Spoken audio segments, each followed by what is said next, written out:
guys, welcome back to my channel. So today's look, which you guys can see, is from the last video. I'm filming a get ready with me, chat with me kind of video today, talking about my post-grad blues, going through depression through my post-grad months, my job hunt struggles, how long it took me to get a job, my thoughts and process throughout the whole journey. So please sit down. It's gonna be a long video, so grab you some tea, grab you some coffee, grab you some smoothies, grab you some water, stay hydrated, and let's jump into the video and start. But what I'm going to do first is I'm going to actually start off by putting on my skincare. I haven't put that on because I kind of wanted to save that for this video, so let me go ahead and start. Let's be realistic. During self-isolation, ain't nobody taking a shower early in the morning. So I took mine later on at night. I said night. Wow, it's like 1 p.m. or something right now. But anyways, so I'm just going ahead and put on my essence. The one I'm using is the Snail Bee high content essence. So that's that. Let's see if it'll focus. Yep, that's the one I use. Just gonna pat that into my skin or whatever. And then I'm gonna go in with my Moistful. This is the Emulsion. Here it is. Okay, so that's pretty much what I use as a moisturizer because it's very light. It works as a toner and a moisturizer together, but especially since it's getting hotter, this is what I like to use on my skin.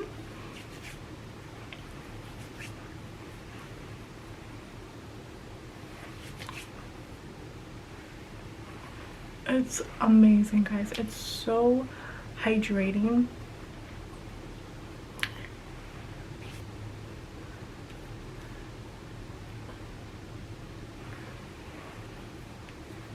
You gotta rub it into your chest, girl. Rub it into your chest, because your signs of aging show on your neck and it shows on your chest. So you always want to distribute that product down to your neck and down to your chest, and just pat. Ooh, pat it, girl. I'm actually my crusty ass nails. I attempted to paint my nails. They're really bad, but that's not the point. So anyways, I'm gonna go on to talk about graduation. I'm not wearing my graduation ring right now because I left at my friend's house. So but anyway, so I graduated last year with my bachelor's in business administration, and my focus was kind of international business, leading in classes in HR and operations. So once I graduated, let me fast forward back, or rewind back. So pretty much when I was in college, my junior year, I got some like unfortunate news that my dad was diagnosed with cancer. And so obviously what I did, well, not obviously, but anyways, what I did was I came back home to kind of be there with my dad, and just be there for him. And so I took about 2 classes online, worked, took some classes again in the summertime, and then when I got back into college, you know, full-time at my college, I went back to my internship, and I also was taking 17 hours. So I was trying to make up for all the other classes that I did not take my junior year, and just kind of wrapping everything up, trying to get everything in so I would graduate 4 years on time. Now you don't have to do that. You can graduate at your own pace, girl, at your own pace. But I really wanted to do that because I just wanted to make my parents proud that I was graduating on time. So I went ahead and just was only focused really on, you know, finishing my classes, getting all my credits in so I could pretty much graduate. So after then, I was really stressed. I started adding weight. I was having sleepless nights. I was only focused on like my internship and school, and like my mind, like even though they mentioned it so many times, like, oh, make sure your resume is good, and I did do my resumes and stuff, they were just like,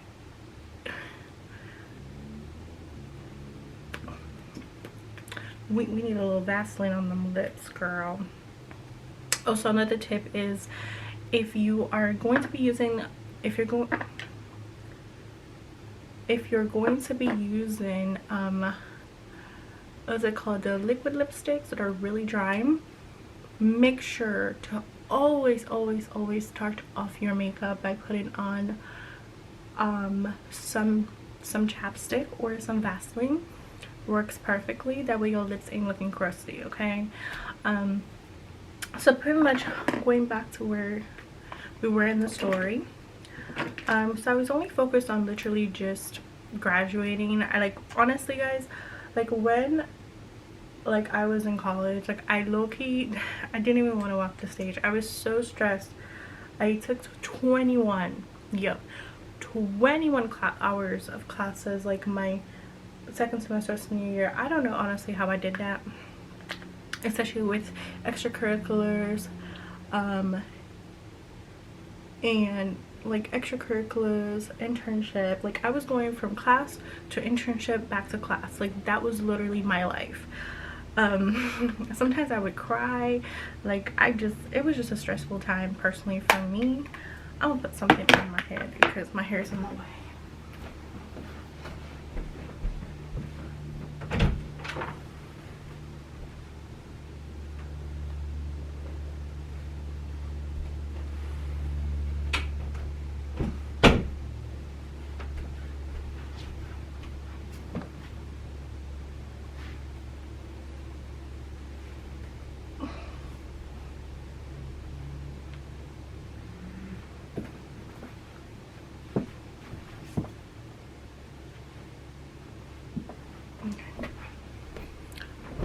Okay guys, so we are back. Okay, so essentially, like I said, I was not focused on applying for jobs. I'm just gonna be honest. I was not focused on applying for jobs. I was very naive and just thought, you know, once you graduate, you know, it's not gonna take you long to get a job because you have 4 years under your belt, a bachelor's degree. The world is your oyster. 2 years of experience as an intern. At least that's what I thought, guys. That's exactly what I thought because I was stupid.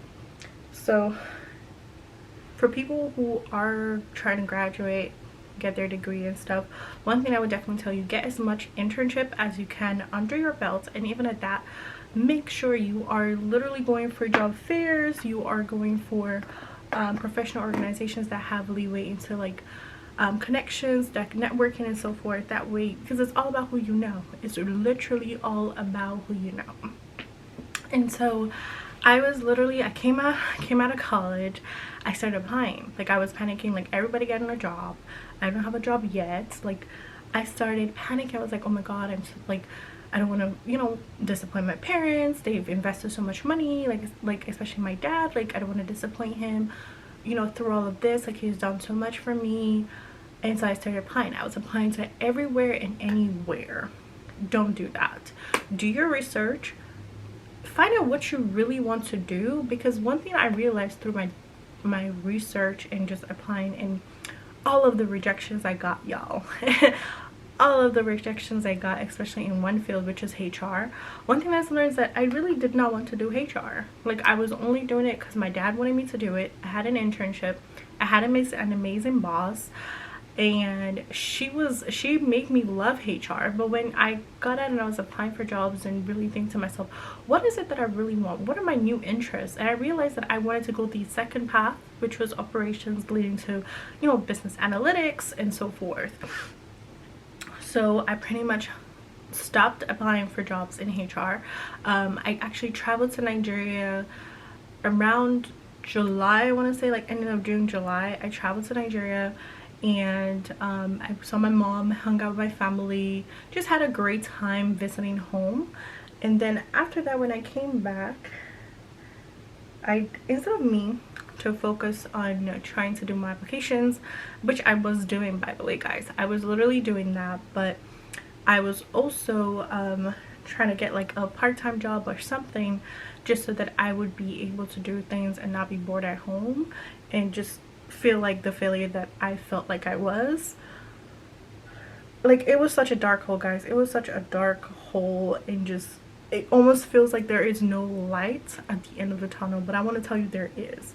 So I was applying, I got a job at a spa, I was working as a spa associate, but I also one thing I will tell you guys, no matter where you're working, try to use your strengths to your best of your abilities. One thing I did was I realized we had a lack of digital marketing, and if you know a lot of spas on Instagram, they all got Instagram demos and videos and how they do certain things, and videos just education and benefits of products, which is a great way of marketing them to their clients and potential clients as well. So I brought that idea out to my manager, which she put me in charge of that project. I was able to execute it, and I also put it on my resume as what did I put again?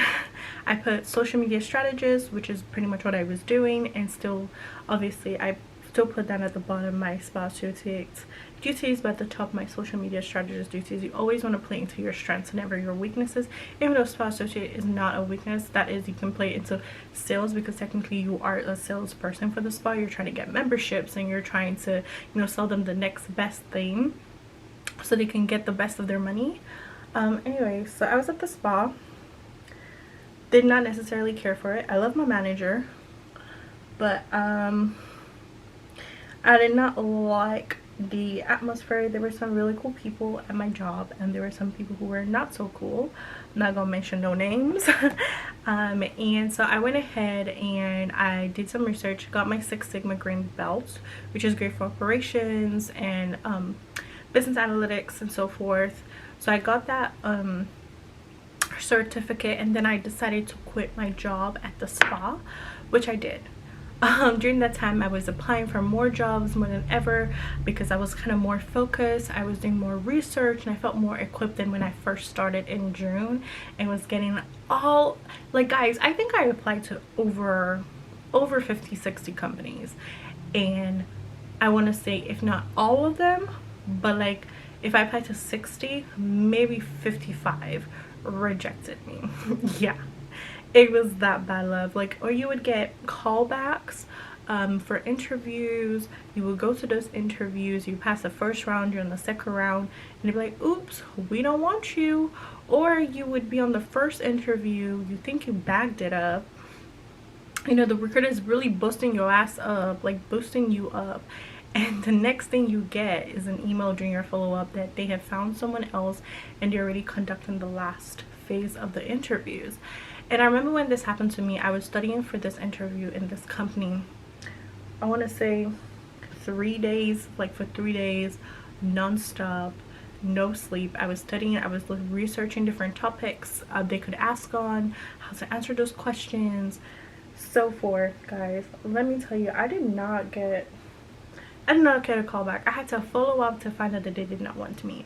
And once I got that email when I woke up that morning, I will not lie, guys, like I was so heartbroken. Like, I cried so much. I was calling myself a failure. I was really beating myself down. I just did not feel good enough mentally. I felt like a failure towards my parents. I felt like I was not good enough for like my boyfriend and my friends. Like, I just feel like I did not match up to anyone anymore. I just felt like so low and just discouraged. It was a really bad time for me, guys. And during that time, literally what I did, I shit you not, was to watch YouTube. Like, I was watching, like, you know those YouTube videos where like people are cooking and studying and like they're not really talking, it's just like noises. I would watch that to kind of distract me, and I would just kind of be to myself. And then I was just like, you know, I'm not doing anything.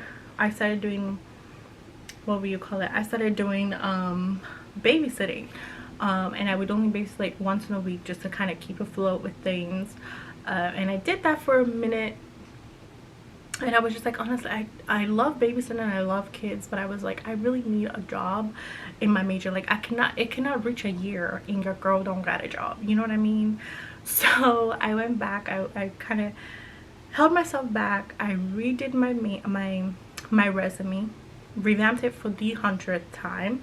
And let's not forget, also, I remember like there was a lady who kind of got my hopes up, and she was just like, oh, I have like, there's a position in my company open, send me your cover letter and your resume, and turn your cover letter to have all these emotional stuff on it. And I did all of that, and I sent it back to her.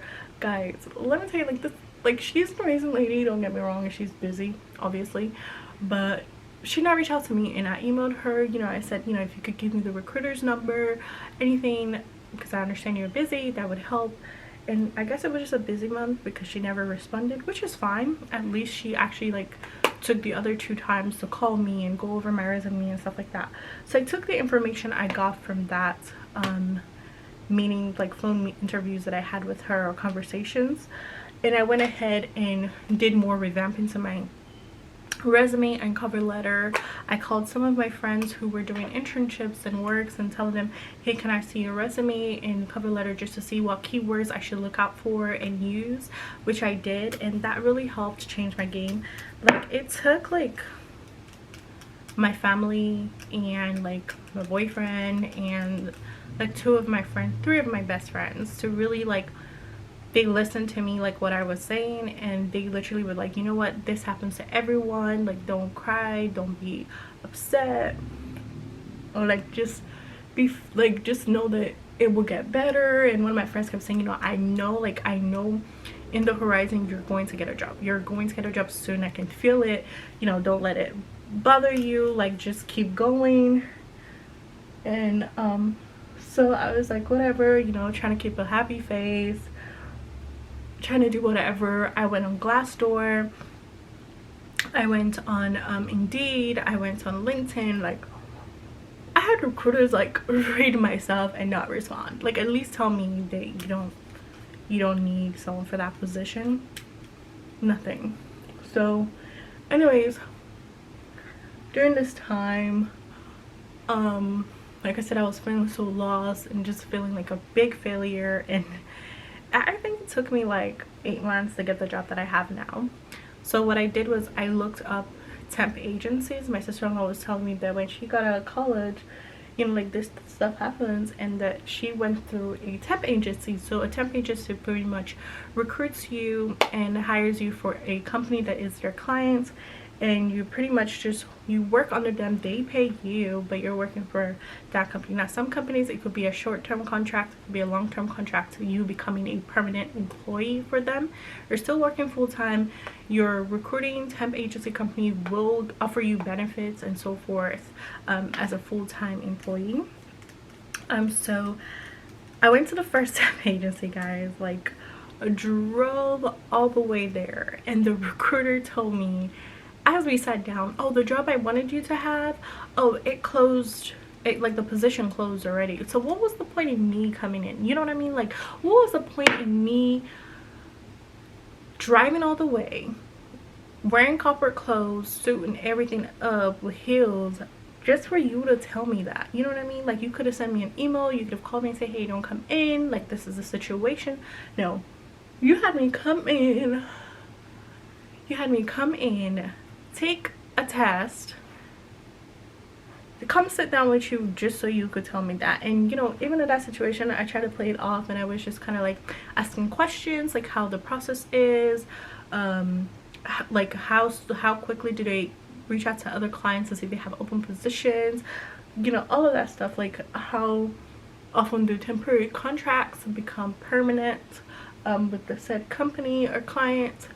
I had all that conversation just to kind of like not show that I was pissed, and also just to take the opportunity to learn. Now, you can take the bad news and be upset and walk out, or you could just take that bad news and turn it into a source of information for yourself, which is what I did. Because I was like, I already drove all the way here. I'm not about to turn back. I'm just gonna sit here and I'm going to essentially try to get as much information, because I was also reaching out to other temp agencies. So guys, always reach out to temp agencies. I have some that never called me back, never texted me, and honestly, that's okay. Like, that's okay, that's fine. Like, I was so angry at the point, but honestly, what I've learned is you just gotta charge it to the game. You just gotta charge it to the game and move on. That's literally it. Just charge it to the game, keep it moving. There will always be something better in the future for you. It may not be this temp agency, but it will be the other. Like, you know, as they always say, as one door closes, another one opens. And honestly, that's true, because one of the jobs that I applied for and interviewed for, I high-key thought I was gonna get that job. Like, I was like, there's no way I was not gonna get that job, and I did not. And I was like, you know, doing the traffic stuff, seeing how far it was from my house, calculating what time I would wake up. Yeah, that did not work out. Like, I was so sad.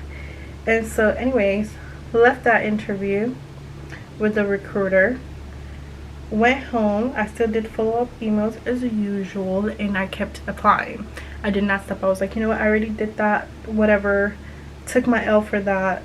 Now let's just go ahead and see what other positions and places are open. So I did some more applications, and then I reached out to the recruiter that I currently have, and she is amazing, guys. She is so the sweetest person I've ever met. Like, she doesn't just promise you and says all this crap. Like, she will literally tell you, okay, this is the client we have, this is the job description, this is your, like, she wrote out information on my resume. Like, we had, like, I could tell she really cared about her job. She really cared about me getting a job, and to me, that's important when you feel valued. So anyways, we had lots of conversation. Now, because I was so excited anyways, I went ahead, you know, did my interview for my job. For my job, I had three managers interview me at the same time. Now, I was not prepared for that, guys. I walked into the room and saw 3 people. Now, if you're someone who is being part of a debate team, has done a lot of public speaking, it might be a shock when you walk in because you're not expecting that, but it's not untouched territory. You know what I mean? So I was able to, you know, get that public speaking Monique out, you know, and just make sure I was making eye contact with everyone. I was answering everyone's questions. I was asking questions back, just keeping things flowing so I could find out more about the position and if it was best for me personally to stay in the facility as well, to make sure that that would be a facility I was comfortable working at. It was one of the hardest interviews ever, but I walked out not really expecting anything, because I didn't want to keep my hopes up again and, you know, get back into that hole of just sadness. So I called my recruiter after. I told her how I felt. I sent follow-up emails through my recruiter and also to the manager, because they gave me their business cards. So I also emailed them as well, said they could tell, like, okay, she really cares. And if you know, I was working was perfect for me. I was going to be part of the operations crew, which is something I've always wanted to do. So if you don't know, my job is I'm an operations admin assistant. I do data analytical work for the operations team. So you could technically say my title is operations analyst assistant, essentially. So yeah, so I reached out to the recruiter. I was also still reaching out to other recruiters, just in case I didn't get the job, and going for other interviews just to see. And you know, like, God is so good, y'all. Like, I'm not a big religious or like extremely religious person, but I do have my values, and I do feel like there are certain things that are not explained by logic but explained only by God, you know. And so when I got the news, because I was telling my friends, like, once I get a job, like, I'm not gonna feel happy, like, I'm just be like, okay, it's happened, like, let me just start working. That was not the case. I got the news, I was filled with so much joy. This is 8 months later, you know what I mean? Like, 8 months of rejections, 8 months of going to interviews that were pointless. I went to interviews where it said, because I took a lot of marketing classes as well, so I could definitely go into marketing as a business administrative like bachelor holder. So I went to those interviews only to find out they were those Ponzi scheme companies. And I was like, I'm not doing this. Like, dang. Like, I literally was like, okay. And then I left. I was not about to do that, guys. Do not waste your time. As a postgraduate, what I can tell people who are in the verge of graduating, apply for just jobs earlier. The process will take you about 6 to 8 months to finally get something that you actually want, or something that could help you be a stepping stone to the next thing that you want to do into your dream job. You need to find something that's going to give you acquired skills and build you up to that position. And so that was what I learned 6 months down the road, okay, of applying. And so after doing all of that, guys, literally after doing all of that, I finally got a job. I started working like towards the ending of February. And it's just been a process for me, changing my schedule up, finding balance with work and just life in general. And also, what I will say for post-grads, like right now, since you're not having a job, look up Udemy. Has a lot of certificates that you can get. That's something I did during that time, because I was like, I don't want to just spend 8 months and not get a certificate or a degree, or any, like, not a degree, but certificates in something that could give me a higher skill, especially now where everything is so digitized. Like, especially people want to be going to business analyst, you need some computer language classes, like programming classes, such as MySQL. Maybe some companies don't, you know, Java. So, and also ERP systems as well, such as PeopleSoft, Oracle, all of that. Well, or PeopleSoft is under Oracle. So really important that you get that information before, like get all of that, get your skills up, look up videos, especially for a job that you really want, because it will really help. For example, like right now I'm taking an SQL class, because I definitely in the future want to go into business analytics, and I just want to make sure that I have the acquired skills and I am completely qualified for that. And that will not be right now, because I do want to get my master's in business analytics and hopefully supply chain, so I want to double master. And one thing I would definitely say for people who want to go for a master's, go to a school that you know is good at networking, like good at having the right companies at job fairs, because my school is a really small school in the middle of nowhere, and I'll tell you this, no big company wants to drive out to a school that is that far. So the only companies we had, which were like some good companies in that area at our job fair, but it was nothing I was interested in. I was not interested in staying in that area. Plus I got an offer. I did get an offer from the company that I interned with, but I got that offer like 6 months later after I left, that I did not feel like driving all the way back to where I went to school to work. And I just didn't want to work in such a small, like almost like a village, you know what I mean? Like it was almost like a village, like it was so small, like there's no city. If you want to go to the city, it's about 3 hours away both sides, so there was no point in it. I just decided to just stay at home. So pretty much that's what I did. You don't have to do it that way. You can take like whatever job offer you get that you feel like you can grow from, a job offer you can stay for 6 months or so far. For me, I just wanted to be close to home, so I was able to wait. There were times where I did regret that decision of like, oh, I wish I kind of took that job offer so I could be earning and so forth. But I was just like, honestly, like I just feel like that's God, and like I just trust my gut. I'm just gonna stay at home. I feel like I'm not giving like a tutorial, I'm just talking. So precisely what I'm doing is I'm taking some Kat Von D translucent powder to kind of set around my eyes. Yes, I did cover it with powder, my pressing powder by MAC, but I just kind of like to go in with this step just to make sure everything is good. I'm still gonna go with that powder though. I was supposed to actually do this step before the actual powder, but we're just gonna pretend like that did not happen, okay? And plus I'm staying home anyways. Self-isolation is key, okay guys? Especially with this whole situation going on. Koro koro will not see us in Jesus' name. Amen. So I was having second thoughts on my decisions, but I still kind of stuck to my gut. Like I said, it took me 8 months to get a job. It was such a hard time, especially when you see your friends working already, having, you know, already reaching the milestones that they wanted to reach. You start to feel like a sense of regret, like, oh, I wish I took that job position, or I wish, you know, I did this, I did that. You're always gonna wish, but just stick to your gut and know, and just like have faith in the process. Because I mean, people told me that and I was just like, whatever, like, you don't get it, you know what I mean?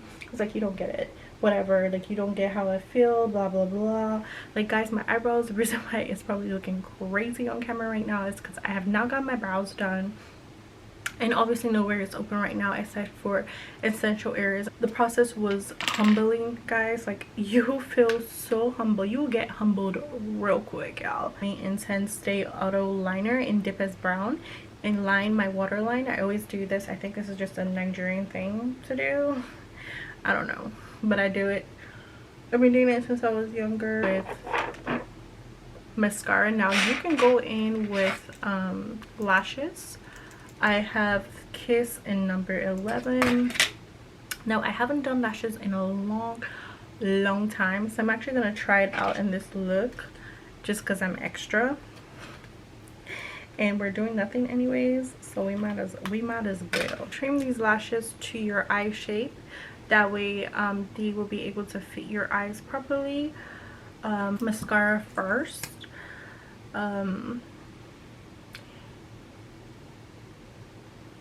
So I'm just gonna go ahead and add mascara. I feel like everyone has an ugly mascara face, so strut your best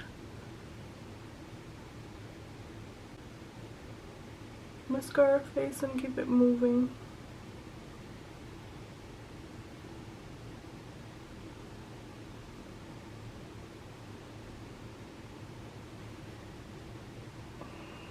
Okay. Other lashes off camera. My eyes kind of feel heavy because I have not put mascara, well, not mascara, I have not put lashes in forever, but I love it. Whatever. I have really tiny eyelids, so no matter what eyeshadow on my eyes, it's never gonna be the same. So I try not to do a lot of eyeshadow except if I have like an event or something to go to. So now I'm just going in with this Kat Von D mini tattoo liner. I got this in a Sephora. Was it the free things that they gave you as members? And I got it for my birthday, so I think it was not this birthday but the birthday before that. So I just using it, girl, and it's actually a really good liner, so I'm not mad at it. I'm now going to start on the lips because that's what everyone's been asking me to do, and my hands are gonna probably look nasty because of the mascara and, you know, lashes and everything, but whatever, we're just gonna go with it. So what I do is I take this Rimmel London pencil, the number, or what is it called, the name of it has faded off, but I think it is called Coffee Bean. It's very affordable. You can get it at CVS, Walgreens, any drugstore. And then I go in with that, and what I do is I line my lips, and sometimes I go a little bit over my lips because I like a nice juicy full look. Okay girl, I like that whole, is it 90s? I like that whole 90s like liner look. So I just start by lining my lip.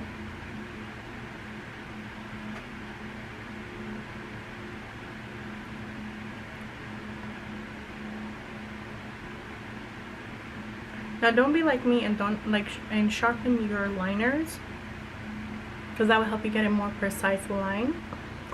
So after I line my lips, I'm going to take my liner and just go in and do a little bit more like rubbing of the liner on the actual lip, like that. I'm gonna do it on this side as well and do some line.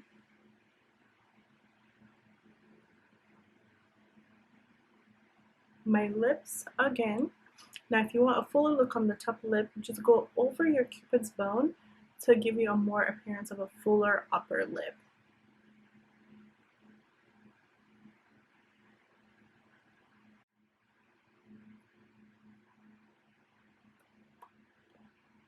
So after doing that, now the reason why I tell you to put liner, what's it called, chapstick on before you do your lips, so that your lips are soft when you start, and it's easier to just blend out the liner in the lipstick. So I'm going to go in with this lipstick. My best friend got this for me for Christmas. She got me like 2 of these, and I really love this liner look with this lipstick. So I'm just gonna put this right here in the center.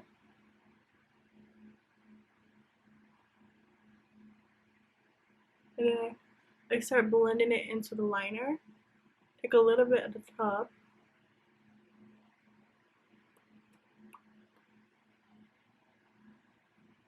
And I blend.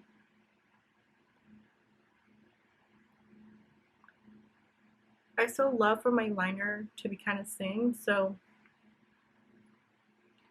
this is kind of how I do it. Also, sometimes I could go in a little bit with a liner at the bottom.